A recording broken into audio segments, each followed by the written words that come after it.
Cuando escuchamos la palabra antropología nos viene a la cabeza exploradores con sombrero en una zona recóndita, en una tribu de África, estudiando las costumbres, la lengua, el vocabulario, las tradiciones de grupos humanos reducidos y aislados.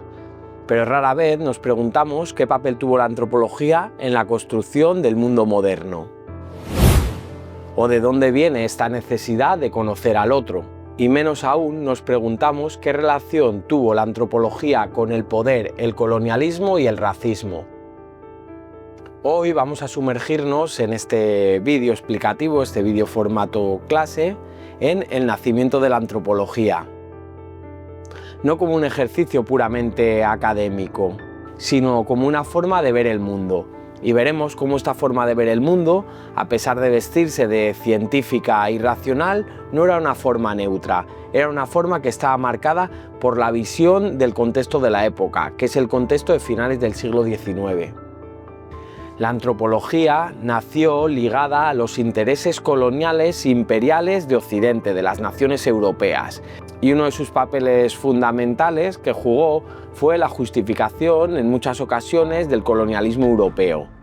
Sin embargo, la antropología hoy en día se ha reformulado y también ha servido para desmontar esos sistemas de dominación que en el pasado defendió y justificó.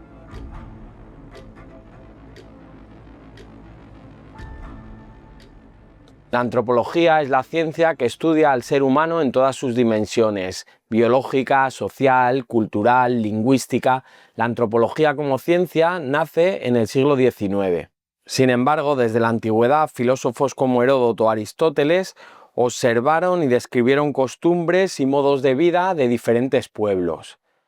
Durante la Edad Media y el Renacimiento, los viajeros, los comerciantes y los exploradores europeos documentaron culturas lejanas, recopilando información sobre sus prácticas, creencias y estructuras sociales.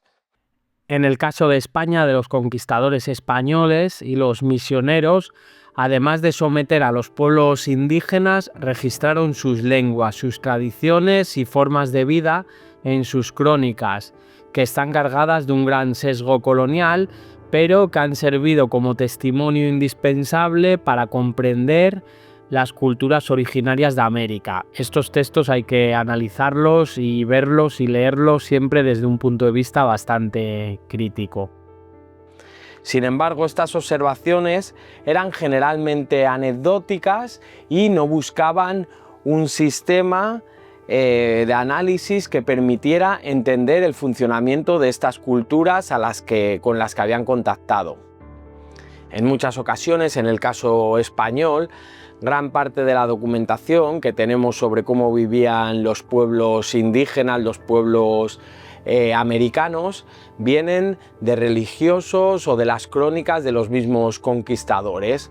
Esta es una visión que buscaba documentar las diferentes formas de vida, pero que no buscaba entender las culturas, que no buscaba, como se supone que después hizo la antropología, crear un sistema para entender estas sociedades. La descripción de ciertas prácticas culturales de estos pueblos que eran conquistados por los europeos muchas veces servía para estigmatizarlos y para crear una imagen de que eran pueblos inferiores, algo que, como veremos posteriormente, la antropología también realizaría este papel de justificar el predominio de la cultura europea sobre los pueblos colonizados durante la expansión imperialista de Europa del siglo XIX.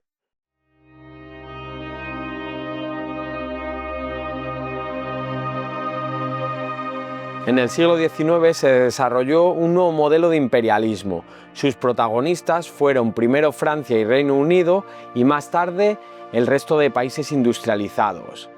El imperialismo se sustentó en un nuevo escenario económico, la expansión de la industrialización y en un proceso de rápida ocupación de los continentes africanos y asiático. Como hemos visto en este canal, tenemos dos vídeos dedicados a la revolución industrial, el cambio que supuso en Europa esta transformación en el modelo productivo y en este caso Europa conquista gran parte de África, bueno, toda África y Asia, y logra conquistar grandes territorios mundiales debido sobre todo a su supremacía tecnológica. Aparte de la supremacía tecnológica y militar que le dio la revolución industrial, el desarrollo industrial, también hacían falta teorías ideológicas que justificaran esta colonización, y aquí es donde la antropología jugaría un papel imprescindible.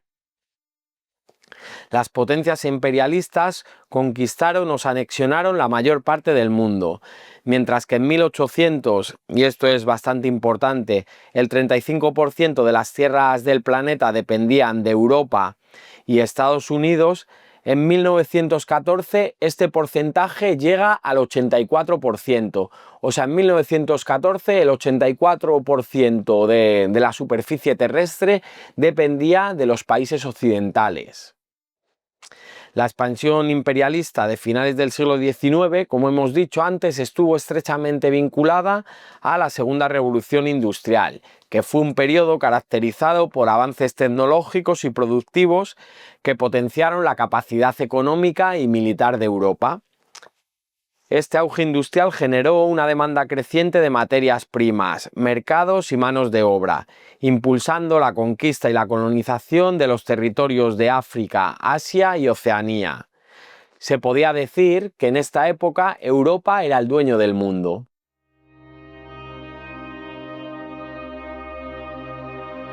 Pero esta expansión no fue solo militar o económica, también fue una expansión simbólica, y Europa, en este caso, intentaba civilizar al resto del mundo. Dentro de los países europeos había una corriente que pensaba, que argumentaba que el pensamiento europeo, un pensamiento derivado de la Ilustración, del racionalismo, debía imponerse al resto del mundo, y muchas veces debía imponerse incluso por la fuerza, ya que veían a las poblaciones de Asia y de África que eran poblaciones inferiores, que eran poblaciones que no habían llegado al desarrollo cognitivo que habían llegado los países europeos.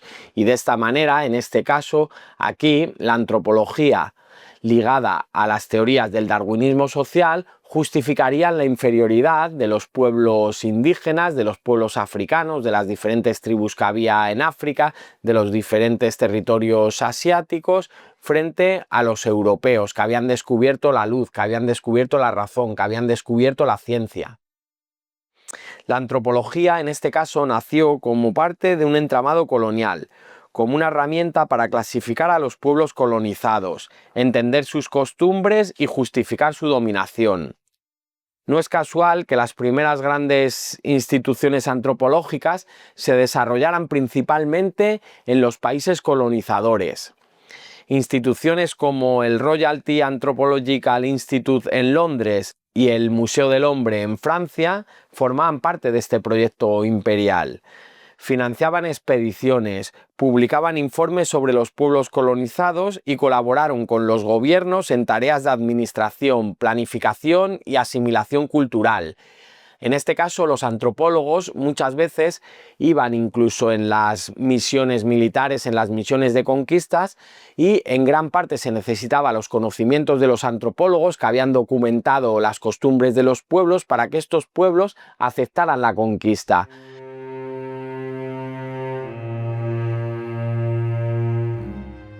Para justificar esta expansión se difundieron discursos basados en teorías científicas que estaban avaladas por lo que se denomina comunidad científica de aquella época, especialmente las de la evolución social y el darwinismo social, que presentaban a las sociedades europeas como superiores y a las colonizadas como atrasadas o primitivas, legitimando así la intervención civilizatoria de Europa y la explotación económica de los pueblos indígenas, de las poblaciones autóctonas. En este contexto, la antropología moderna emergió como una disciplina clave para estudiar, clasificar y representar a los pueblos colonizados, proporcionando un marco científico que respaldaba la idea de jerarquías culturales y raciales y facilitaba la administración colonial. justificando que las potencias europeas estaban en lo alto de la pirámide y tenían un derecho a conquistar a esas poblaciones, bajo el supuesto objetivo de civilizarlas, de introducirlas en el mundo moderno, de introducirlas en el progreso, en el pensamiento científico, en el pensamiento racional. Si bien es cierto que la conquista, por ejemplo, de América del siglo XVI española se justificó sobre la idea de cristianizar a los pueblos indígenas, de llevarle la religión, de llevarles al Dios verdadero, en este caso, en el siglo XIX, en Occidente se ha producido un proceso de racionalización, donde el pensamiento racional es muy importante, y a pesar de que las élites de los países siguen siendo católicas, siguen siendo en muchos casos conservadoras, hay una gran parte de la élite intelectual que es racionalista, que cree en la razón. Y dentro de este pensamiento, incluso estas élites que son más liberales, llegaron a justificar la conquista de los pueblos de África y Asia, bajo el pretexto de civilizarlos, de llevarles la luz, de llevarles la razón. Y es aquí donde el darwinismo social justificaría que hay pueblos que están en un grado de evolución superior, que serían los pueblos occidentales, la Europa occidental, y hay pueblos que están en un grado evolutivo inferior, que serían las poblaciones indígenas, que muchas, incluso tribus de África, donde llegaron los conquistadores, seguían siendo cazadoras-recolectoras, incluso había tribus que no habían llegado a desarrollar una minería de los metales, y todo esto justificó la invasión y la colonización europea. Estas imágenes, que a mí me impresionaron bastante cuando las vi, las imágenes muestran a la esposa y a la hija de un gobernador francés arrojando pequeñas monedas y granos frente a niños en Anán, que era parte de la Indochina francesa en el actual Vietnam, durante los años 1899 y 1900. Este vídeo refleja muy bien todo lo que estamos hablando, ese darwinismo social, esa mentalidad darwinista social que existía en la Europa de esta etapa y que justificó la colonización de gran parte del mundo.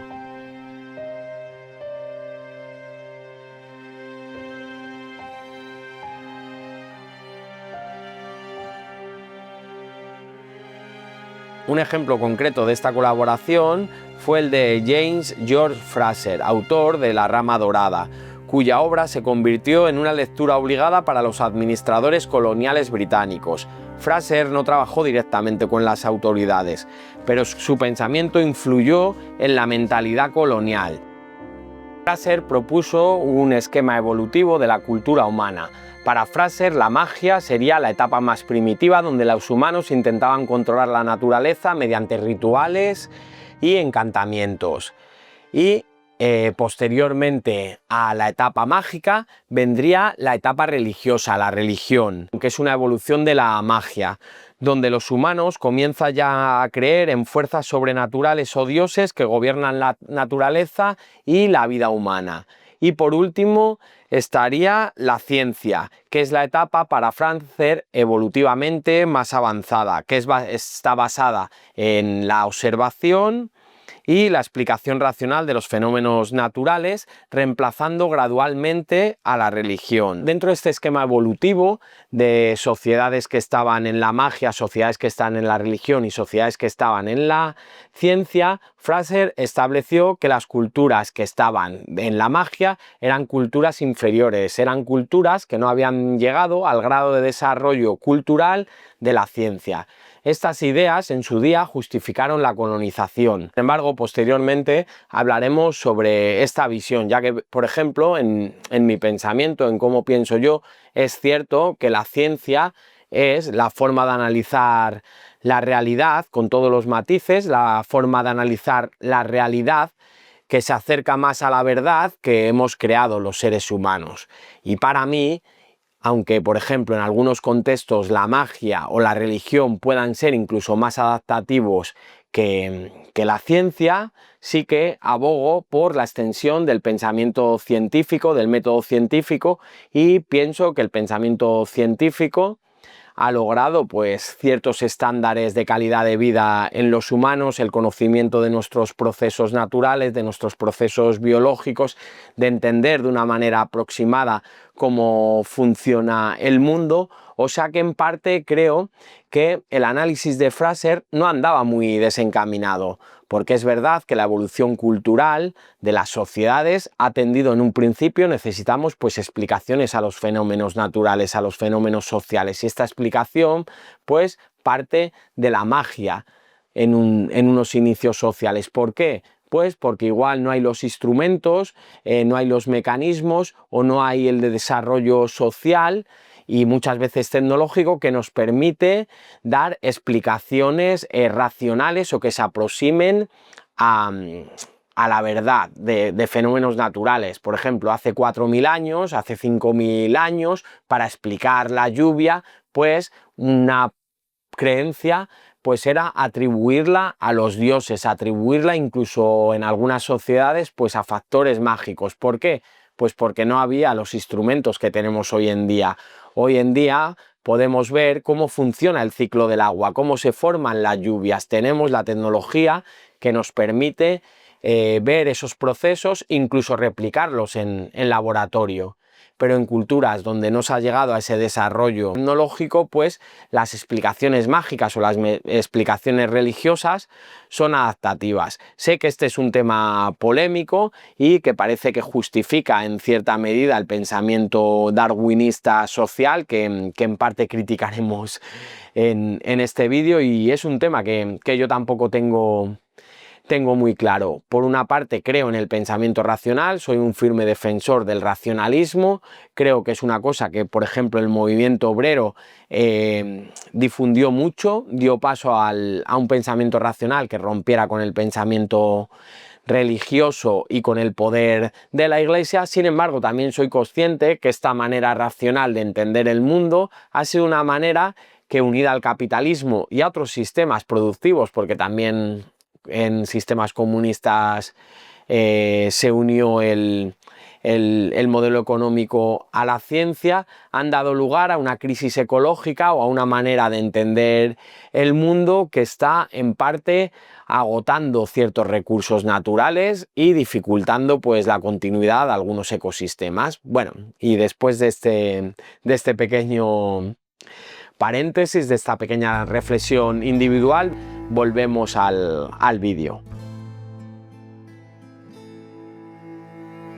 Autores como Taylor o Lewis Henry Morgan proponían modelos evolucionistas que ubicaban a todas las culturas en una línea de desarrollo, desde el salvajismo hasta la civilización.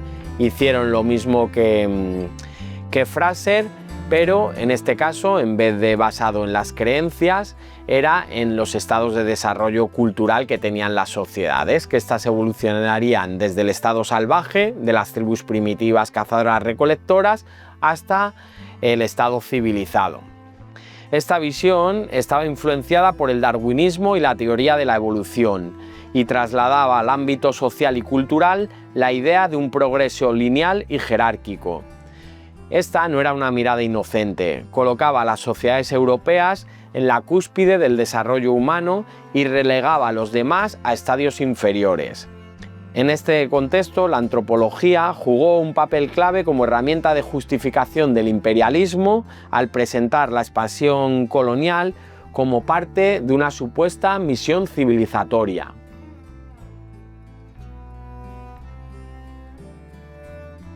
La antropología no fue únicamente una herramienta del imperialismo europeo en África, Asia y Oceanía.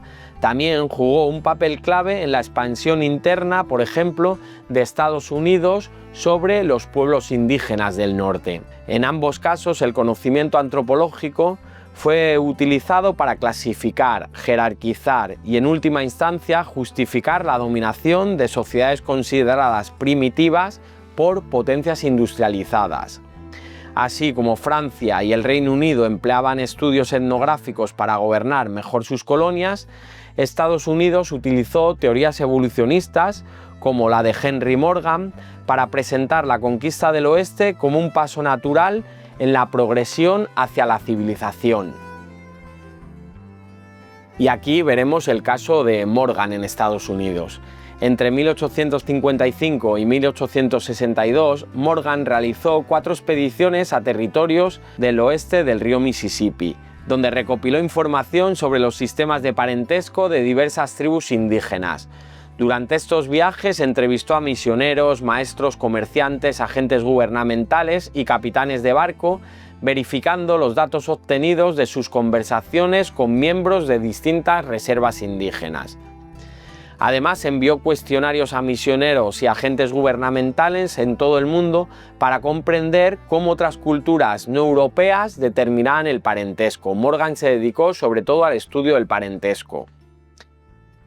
Este trabajo culminó en una obra suya que se considera fundamental para la disciplina de la antropología y, en particular, para el estudio del parentesco humano. Aunque Morgan criticó la gestión gubernamental de los asuntos indígenas, su trabajo sobre el parentesco fue utilizado para justificar políticas de asimilación y expansión territorial. Su visión evolucionista de las sociedades humanas, que proponía una progresión lineal desde el salvajismo hasta la civilización, colocaba a las sociedades europeas y a la sociedad norteamericana también, en este caso, en la cúspide del desarrollo humano, relegando a otras culturas a estadios inferiores. De esta manera, los estudios de Morgan fueron usados ideológicamente por Estados Unidos para justificar la conquista de los pueblos indios. Esta expansión de Estados Unidos hacia el oeste, haciéndole la guerra a los pueblos indios que habitaban estas tierras, ha quedado registrado en el cine y hay un género que todos y todas conocemos, que son las películas del oeste, que reflejan esta colonización de Estados Unidos hacia el oeste, conquistando los territorios de los indios. Las películas famosas de indios contra vaqueros. Más que una ciencia neutral, la antropología emergente del siglo XIX fue parte de una lucha global por imponer una única visión del mundo, la del progreso lineal, la de la razón científica y la del modelo industrial capitalista frente a otros sistemas culturales que fueron deslegitimados, absorbidos o destruidos en nombre de ese ideal. Pero aquí, como he dicho antes, conviene detenernos un momento y pensar con cuidado. El método científico, tal como se consolidó en Occidente en el siglo XVII, a partir del siglo XVII, ha demostrado, como he dicho antes, ser una herramienta poderosa para comprender el mundo natural.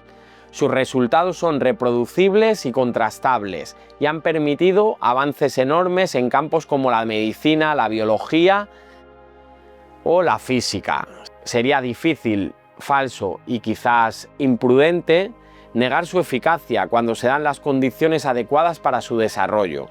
Sin embargo, también es cierto que este método requiere de ciertos recursos, como son laboratorios, tiempo, capital, infraestructura, redes de comunicación académica, además de una institucionalidad que garantice la producción y validación del conocimiento. Esto no siempre está disponible en todos los contextos, especialmente en regiones históricamente empobrecidas o marginadas por el propio orden global que permitió la consolidación de la ciencia moderna. En muchos lugares los conocimientos no se organizan según los principios del método científico, del método hipotético deductivo. Pero eso no implica que no sean racionales o útiles. Por ejemplo, pueblos indígenas han desarrollado saberes agrícolas, ecológicos o medicinales profundamente adaptados a sus entornos y articulados con visiones del mundo diferentes a las nuestras, a la visión occidental. Son sistemas que responden a otras lógicas, que no siempre se pueden traducir fácilmente en lenguaje científico, pero que han permitido la supervivencia, la gestión del entorno, la sanación y la vida colectiva durante siglos. ¿Significa esto que todas las formas de conocimiento son igualmente válidas? No necesariamente. Pero tampoco parece justo evaluar a otras maneras de conocimiento únicamente desde los criterios del pensamiento científico occidental. Quizás el desafío está en reconocer que el método científico puede ser altamente eficaz en ciertas circunstancias, pero no siempre es aplicable o deseable en todos los contextos. y que su uso ético requiere sensibilidad, diálogo y un reconocimiento de sus propias limitaciones y de otras formas de conocimiento. Este no es un tema que esté cerrado, es un tema de tensión permanente entre el universalismo científico y el pluralismo epistemológico. Un debate que atraviesa hoy tanto a las ciencias sociales como a las ciencias naturales. Si queréis, un día podemos dedicar un vídeo a este tema.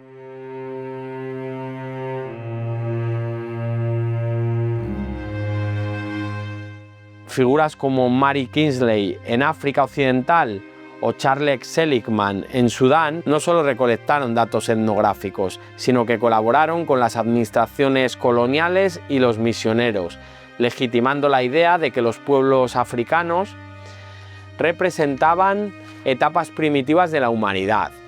En este contexto, el descubrimiento de las llamadas zonas no contactadas fue presentado como un hito científico, aunque en la práctica implicaba el ingreso forzado en territorios autónomos, la intervención en sistemas sociales complejos y a menudo la desestructuración de las poblaciones y sus sistemas políticos, sociales y económicos locales.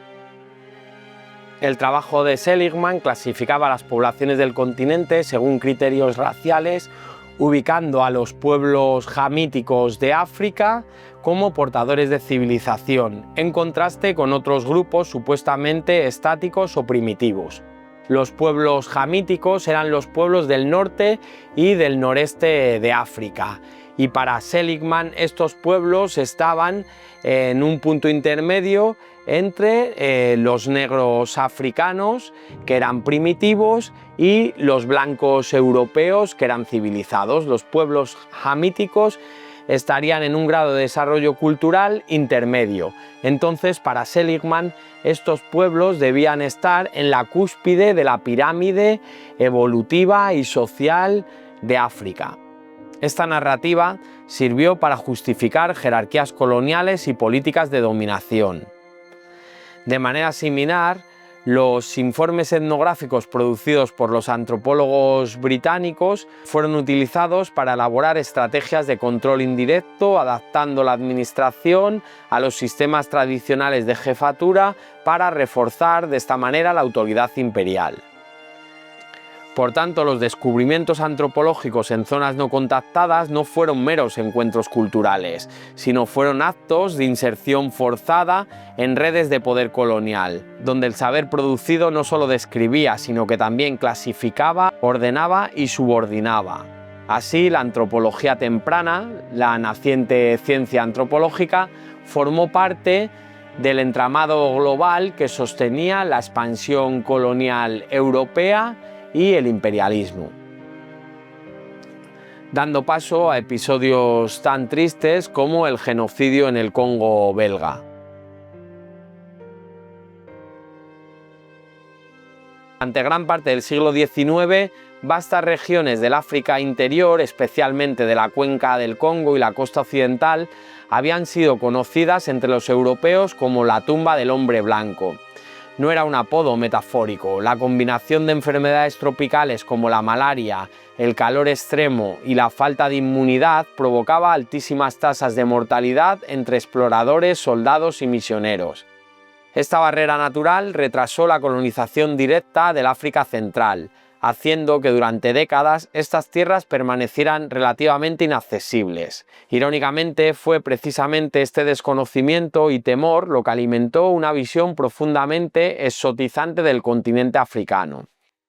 Cuando se descubrió la vacuna contra la malaria, este territorio, que como hemos dicho antes se llamaba la tumba del hombre blanco, pasó a ser un territorio accesible, un territorio donde los colonos, la colonización, podía acceder. Esto es curioso y esto está muy bien reflejado en los mapas, porque si analizamos los mapas de los diferentes puntos de colonización europeo que ya empiezan en el siglo XV de África, vemos cómo hasta el siglo XIX solamente hay colonias, y sobre todo colonias comerciales en la costa africana. Sin embargo, el descubrimiento de esta vacuna contra la malaria que estaba basada en la quinina, hizo accesible todo el continente africano a la conquista europea, facilitando de esta manera, por ejemplo, la colonización belga del Congo, que daría paso a uno de los episodios más tristes del imperialismo, el genocidio del Congo.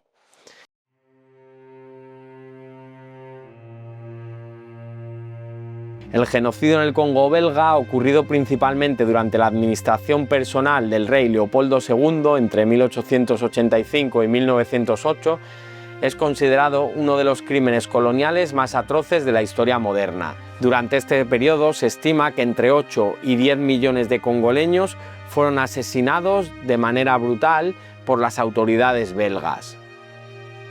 Murieron sobre todo debido a la explotación brutal, trabajos forzados, mutilaciones, hambrunas y violencia sistemática.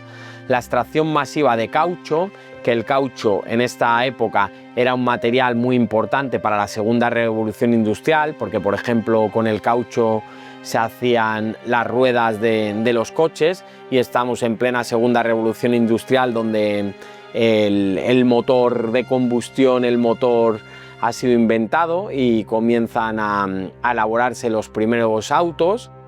Esto hará que el caucho sea un material muy demandado por las potencias industriales. La extracción masiva de caucho y otros recursos naturales se impuso a través de un régimen del terror que incluía asesinatos, torturas y desplazamientos forzados. Dentro de esta conquista sangrienta del Congo belga desempeñó un papel fundamental y crucial el explorador y periodista Henry Morton Stanley. Sus expediciones permitieron mapear el territorio y establecer contacto con comunidades locales, facilitando de esta manera la imposición del dominio colonial belga.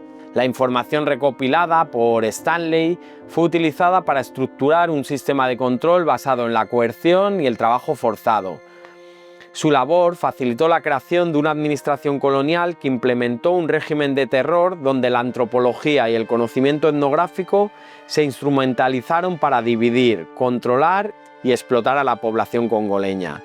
En definitiva, Stanley fue un facilitador clave en la colonización que desencadenó el genocidio en el Congo belga, al proveer de las herramientas y la narrativa que justificaran una de las mayores tragedias humanitarias del siglo XIX y principios del XX.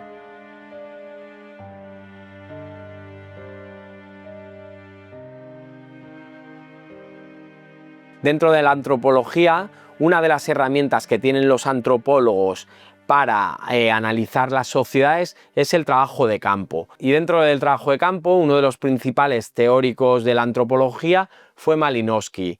Pero vamos a ver qué visión tenía Malinowski de los pueblos que estudiaba y cómo el trabajo de campo puede convertirse en un instrumento de dominación y en una herramienta de control sobre los pueblos investigados. Bronislaw Malinowski, considerado uno de los padres del trabajo de campo, desarrolló su investigación en las Islas Trobriand, en el Pacífico. Su metodología se basaba en la observación participante y fue revolucionaria en su momento dentro de la antropología. Estaba allí para observar, convivir y anotar. Ya no era suficiente con informes de misioneros o militares, había que vivir con el otro. Hasta ese momento, la antropología se había basado sobre todo en el análisis de fuentes escritas que habían documentado misioneros sobre los pueblos indígenas, los pueblos autóctonos. Entonces muchas veces el trabajo del antropólogo era un trabajo en el salón de su casa, leyendo textos, analizando los escritos que habían hecho pues, los misioneros sobre los pueblos y sacando conclusiones. Malinowski no, Malinowski cambia esta visión de la antropología. Malinowski dice, para conocer al otro tenemos que convivir con el otro, tenemos que hacer las maletas, ponernos nuestro gorrito de explorador, ir al territorio y convivir con las tribus indígenas, con los pueblos autóctonos.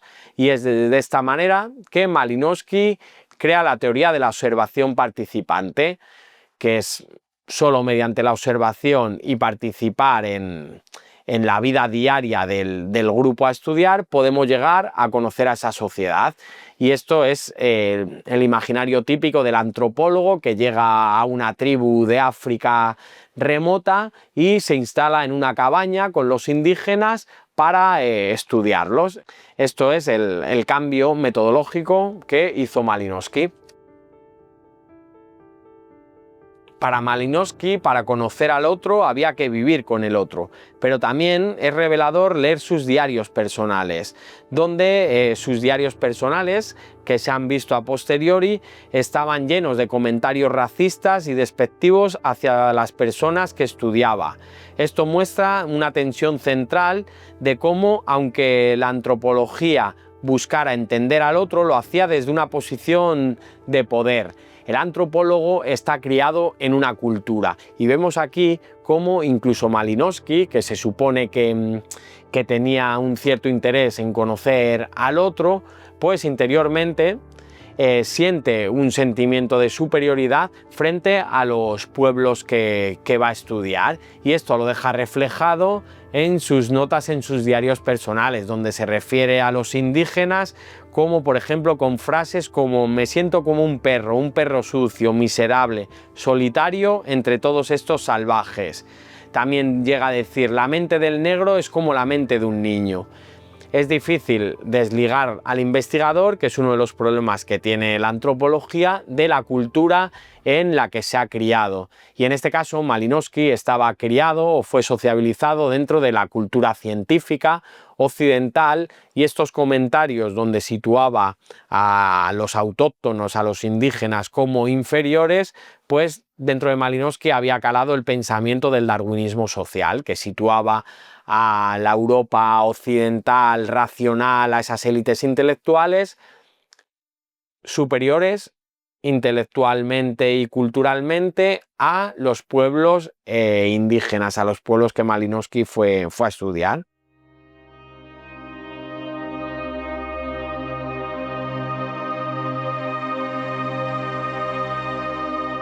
Como hemos visto, los orígenes de la antropología moderna están profundamente entrelazados con el proyecto colonial europeo, en el que la disciplina funcionó como una herramienta para clasificar, controlar y justificar la dominación sobre los pueblos colonizados. En este contexto, y es muy llamativo y chocante cuando vemos las fotos, se dieron, por ejemplo, el fenómeno de los zoos humanos, como vemos en estas fotos que yo cuando las vi me impresionaron bastante. Las exposiciones de zoos humanos en exposiciones internacionales, como por ejemplo la Exposición Mundial de Lisboa en 1940 o la Exposición Universal de Bruselas en 1958, que es que estamos hablando de antes de ayer, se convirtieron en expresiones concretas de esta relación. Estas muestras no solo representaban a comunidades indígenas como objetos de observación científica, sino que reforzaban la narrativa evolucionista y jerárquica propia de la antropología temprana, que ubicaba a las sociedades colonizadas en estadios primitivos frente a la supuesta civilización europea. Y vemos como en estas exposiciones los pueblos indígenas o las poblaciones negras son exhibidas en zoos humanos como si fueran animales, ante la visión de los blancos occidentales, que incluso iban con niños. O sea, en este caso el darwinismo social había sido normalizado por estas sociedades, ya que estas exposiciones donde aparecían las poblaciones indígenas o los negros en zoológicos humanos eran visitadas por millones de personas y tenían mucha popularidad.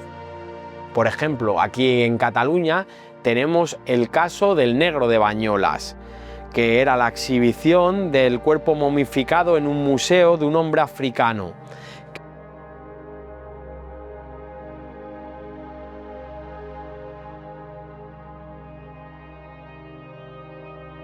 Sin embargo, a mediados del siglo XX, las guerras de independencia, los movimientos anticoloniales comenzaron a cambiar la forma en que se entendía la antropología. Estamos hablando que a partir sobre todo de los años 60 se dan los procesos de descolonización, donde los pueblos colonizados de África y Asia empiezan a luchar y conseguir sus independencias, desvinculándose políticamente de las metrópolis occidentales. Y esto dio también un cambio en la mentalidad, un cambio en los paradigmas mentales. En este cambio intelectual tuvieron mucha importancia intelectuales como por ejemplo Franz Fanon, que fue uno de los grandes pensadores del siglo XX y que en su obra Los condenados de la tierra, una obra de 1961, denunciaba en su obra la forma en que el colonialismo deshumanizaba a los pueblos colonizados. El conocimiento colonial construyó a los otros como inferiores, como carentes, como necesitados de civilización. La antropología crítica entonces comenzó a cuestionar sus propias bases. Autores como Clifford Geertz o Georges Marcus introdujeron la reflexividad como herramienta. El antropólogo ya no era simplemente un observador neutro, sino alguien inmerso en relaciones de poder. Y en la actualidad, la antropología ha hecho un proceso de autocrítica de esta colaboración que tuvo con el sometimiento a las poblaciones de África y Asia por la fuerza y a la justificación de este imperialismo y colonialismo europeo. Destacan, por ejemplo, antropólogos como David Graeber, que es un antropólogo anarquista que representa una de las voces más significativas en el giro ético, político que ha vivido la disciplina antropológica en las últimas décadas. Graeber concibió la antropología como una herramienta para cuestionar los fundamentos del orden social moderno, especialmente las formas de violencia simbólica, burocrática y económica que lo sostenían. A diferencia de los primeros antropólogos que colaboraron directa o indirectamente con los proyectos coloniales, Graeber utilizó la etnografía para poner en evidencia lo arbitrario y contingente del capitalismo global y del Estado moderno. En América Latina, por ejemplo, se ha desarrollado una antropología que pone el énfasis en la validez de los conocimientos indígenas y de sus saberes tradicionales. Estas propuestas marcaron un cambio radical. Ya no se trata simplemente de estudiar al otro, sino se trata de pensar con el otro y desde el otro. Hoy, frente a un mundo cada vez más complejo, necesitamos una antropología crítica, que no solo estudie cultura, sino también que se estudie a sí misma, y que en lugar de hablar sobre los otros, empiece a hablar con ellos. Gracias por llegar al final. Espero que os estén gustando los vídeos, este formato de vídeos que son un poquito más largos, bueno, bastante más largos, pero donde yo puedo profundizar más. Después, como siempre, el vídeo más largo lo cuelgo entero en el apartado del canal que pone podcast, y después del vídeo largo iré creando pequeños clips por temas para pues la gente que igual no le interesa verse un vídeo tan largo pueda ver temas concretos. Muchas gracias por el apoyo y nos vemos en el siguiente vídeo.